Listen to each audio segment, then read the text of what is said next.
Back to my channel. आगे हम continue करते हैं बच्चों। हम चेक कर रहे थे कि जो गिवन इक्वेशन है वो कंसिस्टेंट है फिर इनकंसिस्टेंट है। अगर कंसिस्टेंट है तो हमें इसका ग्राफिकली सॉल्यूशन फाइंड आउट करना था। तो हम 2 क्वेश्चन कर चुके थे। नाउ थर्ड क्वेश्चन है बच्चों 2x plus y minus 6 equal to 0, 4x minus 2y minus 4 equal to 0। तो पहले हम चेक कर लेते हैं। तो यहाँ पे देखिए a1 है 2, b1 है 1, c1 है माइनस के 6, a2 है 4, b2 है माइनस के 2 और c2 है माइनस के 4। ओके, a1 अपॉन a2 करें हम तो ये आ गया 2 upon 4 means 1 upon 2। b1 upon b2 करें तो ये आ गया माइनस के 1 अपॉन 2। तो अगर हम यहाँ पे देखें तो ये तो यही हो गया a1 upon a2 not equal to b1 upon b2। Means क्या है, लाइन इंटरसेक्ट करेगी और ये कंसिस्टेंट है। तो हमें चेक करने की जरूरत ही नहीं है c1 अपॉन c2 को, क्योंकि यहाँ पे a1 upon a2 not equal to हो गया b1 अपॉन b2। ओके, तो क्या बोलेंगे, lines are consistent and intersect।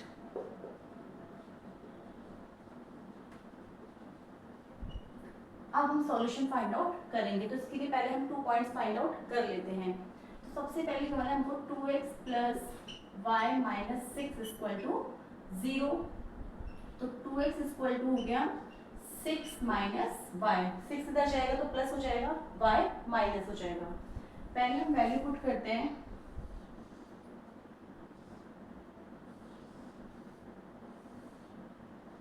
x y, x की वैल्यू अगर हम पुट करें, एक मिनट, तो ये हो जाएगा x equal to 6 minus y upon 2। तो हमें इस तरीके से वैल्यू पुट करनी है कि ये इजीली आपस में एक दूसरे कट हो। अगर हम y की वैल्यू 2 पुट कर दें, देखिए y की वैल्यू अगर हम 0, सबसे पहले y की वैल्यू पुट करते हैं 0। अगर हम y की वैल्यू 0 पुट करेंगे तो ये कितना आएगा, x की वैल्यू 6 अपॉन 2 मीन्स 3 आएगा। ओके, x की वैल्यू आ गई है 3। उसके बाद अगर हम y की वैल्यू 1 पुट करेंगे तो 6 माइनस 1 होगा 5, 5 2 से कंप्लीट डिवाइड नहीं होता। लेकिन अगर हम y की वैल्यू 2 पुट कर दें, y की क्या वैल्यू पुट करें 2, तो x कितना आएगा 6 minus 2 upon 2 means 4 upon 2 means 2। तो हमने y की वैल्यू क्या पुट करी 2, तो x की वैल्यू कितनी आई है 2। जब हमने y की वैल्यू 2 पुट करी तो x की वैल्यू भी कितनी आई है बच्चों 2। एक और निकाल लेते हैं। अगर हम निकाल रखें y की वैल्यू 3 से तो कुछ नहीं हुआ, लेकिन y की वैल्यू अगर हम 4 रख दें तो x की वैल्यू कितनी आएगी 6 minus 4 upon 2 means 2 upon 2 equal to 1।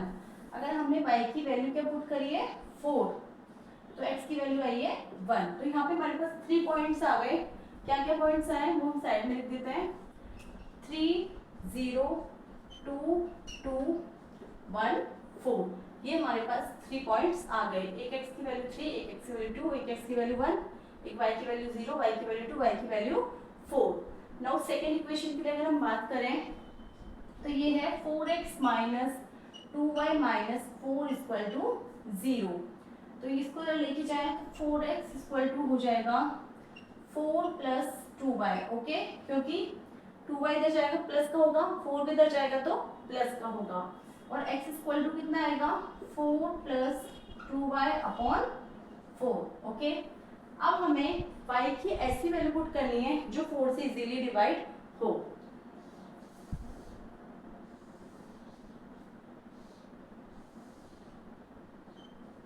x y, तो y की वैल्यू अगर हम बच्चों 0 रखें, एक मिनट यहाँ पे ड्रॉ कर देती हूँ मैं।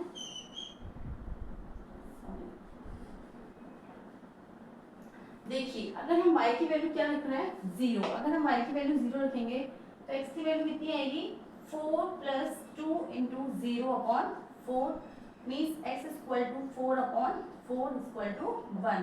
तब हमने y की वैल्यू 0 रखी तो x की वैल्यू कितनी आई है 1। अब अगर हम y की वैल्यू क्या रखें 1, तो 4 प्लस 2 कितना होगा 6, 6 कंप्लीट डिवाइड नहीं होता 4 से, तो हम y की वैल्यू पुट करेंगे 2। y की वैल्यू अगर हम 2 पुट कर दें बच्चों तो x इक्वल टू कितना आएगा 4 प्लस 2 मल्टीप्लाई 2 अपॉन 4, तो x इक्वल टू आएगा 4 प्लस 4 अपॉन 4, तो ये आ गया 8 अपॉन 4 इक्वल टू 2। जब हमने y की वैल्यू क्या पुट करी है 2, तो x की वैल्यू हमारे पास आई है 2, क्या ये x की वैल्यू भी 2।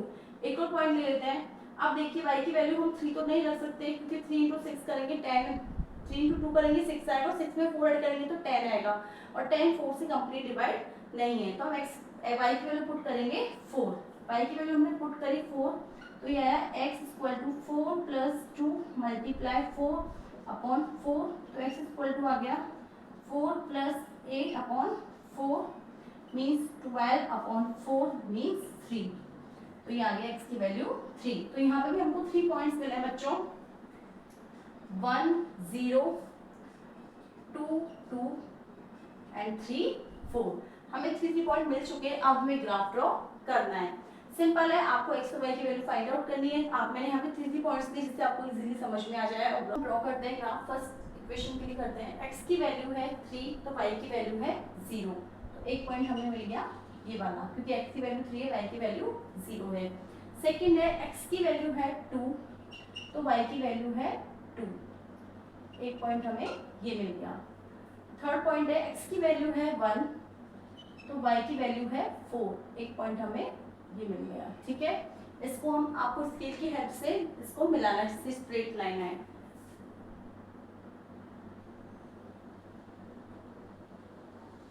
नाउ सेकेंड इक्वेशन के लिए अगर हम बात करें तो x की वैल्यू है 1 तो y की वैल्यू है 0, तो 1 पॉइंट हमें ये मिल गया। सेकेंड पॉइंट है x की वैल्यू है 2 और y की वैल्यू भी है 2, तो सेकेंड पॉइंट हमें ये मिल गया। थर्ड पॉइंट है हमारा x की वैल्यू है 3 और y की वैल्यू है 4, तो x की वैल्यू 3 है और y की वैल्यू 4। थर्ड पॉइंट है हमारा x की वैल्यू है 3 और y की वैल्यू है 4, तो थर्ड पॉइंट हमारा हमको ये मिल गया।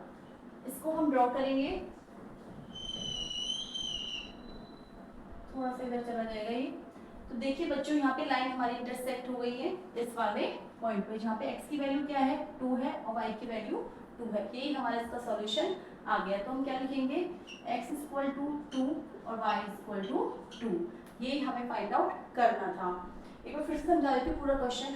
हमने पॉइंट्स निकाले, उसके बाद हमने ग्राफ को ड्रॉ किया, तो हमने देखा जो लाइन इंटरसेक्ट हो रही है वो x इक्वल टू 2 पर और y की वैल्यू 2 पर लाइन हमारी इंटरसेक्ट हो रही है, वही हमारा सॉल्यूशन है।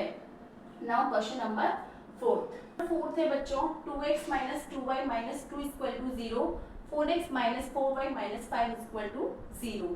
सबसे पहले हम देखेंगे a1 क्या है, चेक करेंगे कंसिस्टेंट है या फिर इनकंसिस्टेंट है। तो a1 की वैल्यू है 2, b1 की वैल्यू है माइनस के 2 और c1 की वैल्यू है माइनस के 2।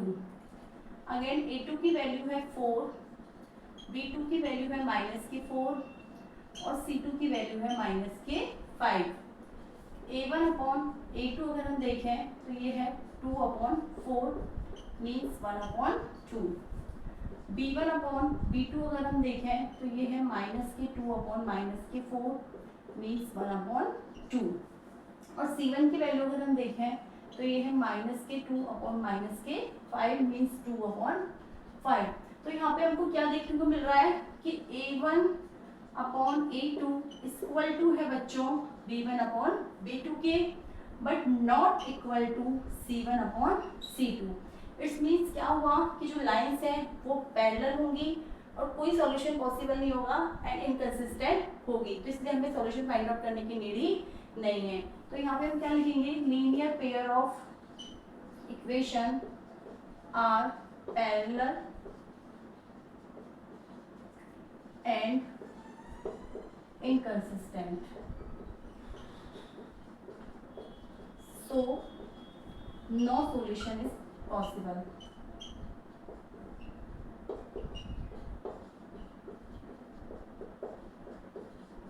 ओके, सिंपल है। आपको 4 क्वेश्चन थे, 2 में तो इनकंसिस्टेंट आया, 2 में कंसिस्टेंट आया, जिसमें कंसिस्टेंट आया उसी में हमको सॉल्यूशन फाइंड आउट करना है। आई होप आपको क्वेश्चन नंबर 4 कंप्लीट अच्छे से समझ में आया होगा। अगर वीडियो पसंद आए तो प्लीज़ वीडियो को लाइक कीजिए, शेयर कीजिए एंड मेरे चैनल को सब्सक्राइब कीजिए। Thank you very much.